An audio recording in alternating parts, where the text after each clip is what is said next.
প্ৰায় 5টামান বজাতে পুলিচে দৌৰাই আনিছে আৰু আমাৰ চিকনি নামঘৰৰ ওচৰতে দুটা টমটম জব্দ কৰিছে। জব্দ চেক কৰাৰ পাছত 15টা কণ্টেইনাৰ পাইছে ড্ৰাগছৰ আৰু লগতে ভাং পাইছে।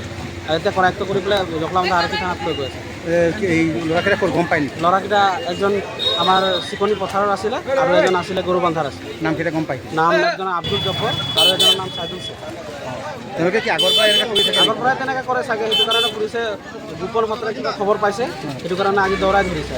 অঁ, তাৰ লগত আৰু কিবা এনেকৈ আজি জখলাবন্ধা আৰক্ষী থানাক ভাৰপ্ৰাপ্ত মহোদয়ক ধন্যবাদ জনাব বিচাৰিছে যে আমাৰ বাগানৰ পৰা এনেকৈ বস্তু ধৰিছে আৰু আগন্তুক দিনত আৰু তেনেকুৱা বস্তু ধৰক যাতে আমাৰ ল'ৰাখিনি ভাল হওক, আমাৰ সুস্থ এটা